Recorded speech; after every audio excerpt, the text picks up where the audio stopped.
ছাত্র জনতার আন্দোলনের মুখে গত বছর 5 অগাস্ট বাংলাদেশের সাবেক প্রধানমন্ত্রী শেখ হাসিনা দেশ ছেড়ে পালিয়ে ভারতে গিয়ে আশ্রয় নেন। ভারতে আশ্রয় নিয়ে দেশটির প্রধানমন্ত্রী নরেন্দ্র মোদীর ইন্ধনে বাংলাদেশের রাজনৈতিক পরিস্থিতি উত্তপ্ত করতে নানা রকম ষড়যন্ত্র করছেন বলেও অভিযোগ আছে। ভারতীয় আগ্রাসন ও শেখ হাসিনাকে সমর্থন করার বিষয়টি আন্তর্জাতিক মহল ভালোভাবে নেয়নি বলে জানা যায়। বাংলাদেশের মানুষও ভারতকে শত্রু রাষ্ট্র হিসেবে চিহ্নিত করেছে। আবার ভারতীয় কিছু গণমাধ্যম ও রাজনৈতিক নেতারাও বাংলাদেশ ইস্যুতে উস্কানিমূলক বক্তব্য দিয়েছে বিভিন্ন সময়। এছাড়া বাংলাদেশের অন্তর্বর্তীকালীন সরকারের প্রধান উপদেষ্টা ডক্টর ইউনূসকে বিতর্কিত করতে মিথ্যাচার করা হয়েছে ভারতীয় গণমাধ্যমে। মোহাম্মদ ইউনূস আপনার শত্রু, সেই শত্রুকে চিনে নিন।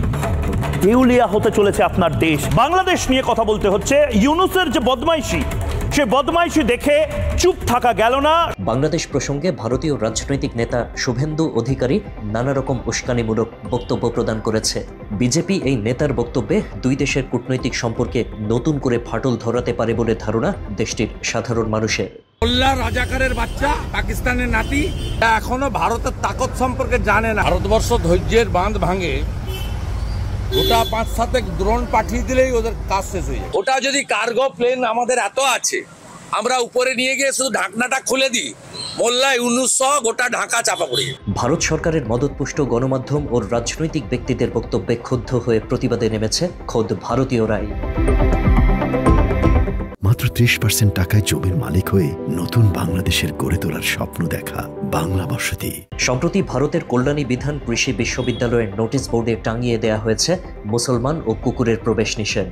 বিজেপি নেতা শুভেন্দুর ইন্ধনে সাম্প্রদায়িক দাঙ্গা বাঁধাতে এটি টানানো হয়েছে বলে অভিযোগ করেছেন ভারতীয়রা। এ ঘটনায় বিজেপি নেতা শুভেন্দু অধিকারী সহ জড়িতদের বিচারের দাবি করেছে ভারতীয় নাগরিকেরাই।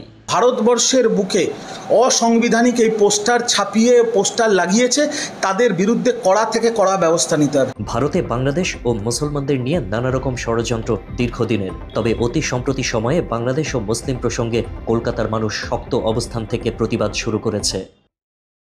যে সমস্ত হিন্দু ভাইরা এখন শুভেন্দুর কথাই নাচছেন, তাদের কপালে খুব কষ্ট আছে। শুভেন্দুর কথায় যারা এসব করেছে তাদের পস্তাতে হবে। ভারতের রাজনৈতিক নেতা এবং গণমাধ্যমে বাংলাদেশ ও মুসলমানদের বিরুদ্ধে মিথ্যাচারের বিরূপ প্রভাব পড়েছে কলকাতায়। কলকাতার ব্যবসা বাণিজ্য বাংলাদেশি পর্যটকদের উপর নির্ভর করে, কিন্তু সম্প্রতি বাংলাদেশিরা দেশটি থেকে মুখ ফিরিয়ে নেয় সেখানে অর্থনীতিতে ব্যাপক মন্দা দেখা দিয়েছে।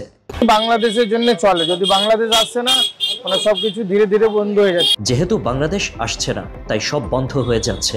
বর্তমানে কলকাতার মানুষ বাংলাদেশ ও মুসলিম বিরোধীদের বিরুদ্ধে অবস্থান নিয়েছে বলে জানা যায়।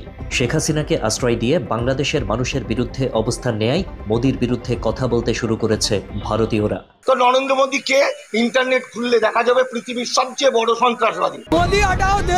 বাংলাদেশ ও মুসলিম বিরোধীদের হঠাতে কলকাতায় সাধারণ মানুষ আগের তুলনায় বেশি ঐক্যবদ্ধ হয়েছে বলে ভারতীয় বিভিন্ন সূত্র থেকে জানা গেছে। আশিক আহমেদ, বাংলা এডিশন।